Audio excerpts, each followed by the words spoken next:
And so, Tommee Tippee bottles, MAM bottles, which is the best? We're going to be covering that in today's video.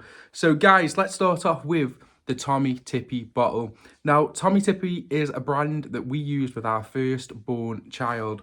We saw no issues, apart from a child was having colic. Now, most babies, from what I'm aware, have had two.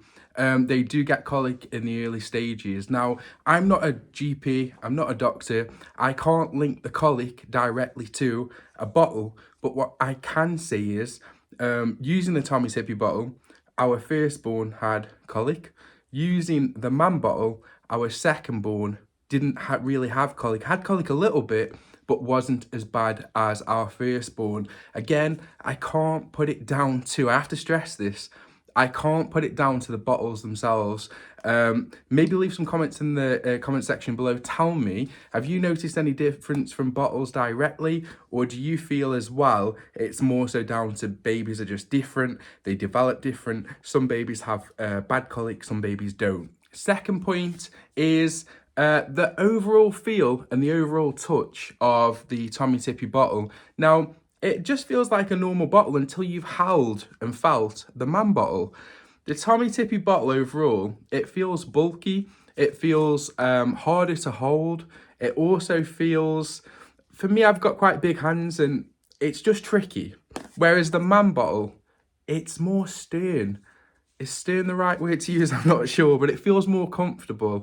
And again, feeding a baby, the priority shouldn't be on the parent to feel comfortable. I get that. It should be that the baby's feeding and feeding well. However, if you're looking at comfortability, again, I don't know if that's a word I've just made up, the MAM bottle, in my opinion, is the better bottle to hold. Now, with both of these bottles, something I did realise is, maybe this is maybe touching on the colic point as well, that bubbles, both the MAM and the Tommee Tippee, when the baby is feeding, there seems to be a lot of bubbles. However, to counteract that with the MAM bottle, they seem to have these little, I don't know if you can see that, little dots, little holes at the bottom of the bottle. Now, apparently, they help with the bubbles, the airflow, and apparently colic. So effective with colic. Whereas the Tommee Tippee doesn't have the holes, doesn't have the air bubbles, and so that's another comparison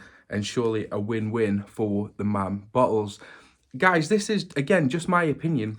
Just from using both the MAM and the Tommee Tippee, I'm coming to these conclusions. You might have used both of these. You might prefer the Tommee Tippee for whatever reason. And again, I want to know your comments, your thoughts in the comment section down below, and let other people know as well, because we all might learn something new and something different. Another good point to make about the MAM bottles is that they're self-sterilizing. I'm going to make a separate video on this because I do need my partner's help in terms of making the video to show how it's self-sterilizing. Because I could go ahead and try and set this up for you now, and I'll probably fail and butcher that. But I'm pretty sure the teat part goes inside the bottle. You can measure, how much water you need to sterilize it with using the lid, because there's a, if I can show that, there's sort of a measuring lid thing on there. And then you can self-sterilize it. You don't need a sterilizer. However, the Tommee Tippee, another point, this video just feels like I'm absolutely roasting Tommee Tippee. I'm not, but this bottle doesn't self-sterilize. You would need to wash it separate, and then you would have to put it in a sterilizer to actually sterilize that. So again, surely another win-win for the MAM bottles, unless, again, this is just my opinion, unless you prefer to have a separate sterilizer. You think it might be more hygienic, more clean, to sterilize it separate. But again, if you don't have a sterilizer, probably going forward, most bottles companies might do this. They might opt to actually go ahead and make a self-sterilizing bottle. In this video, I've spoken a lot about pros for the parents and the people that are actually feeding the baby, but I've not taken into account as much the actual babies themselves and the pros of using either a MAM or a Tommee Tippee. Now, from my experience, I've had two children, two babies, 2 under 2. The first one was Tommee Tippee, the second baby was MAM. Now, I don't know, they both fed quite well. it seems like that with the MAM bottle, we're getting through them quite quickly, where we weren't with the Tommee Tippee. And what I mean by that is our second baby is feeding a lot more, and so we're no longer using the smaller bottles, we're now using the bigger bottles. I can't remember that being the case with the first baby, but again, that might just be the baby themselves and not the bottles. The first baby might not have been as hungry as the second baby, and so the example that I'm giving here is absolutely pointless, possibly. But that's another point I could give. They feed well off both. I don't remember really having an issue, apart from, like I said at the beginning of the video, with colic.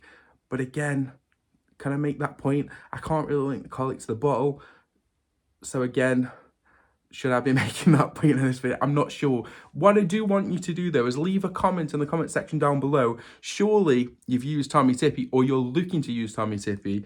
Surely you've used MAM, or again, you're looking to use MAM. If you're on this video, you're probably looking for a comparison of both.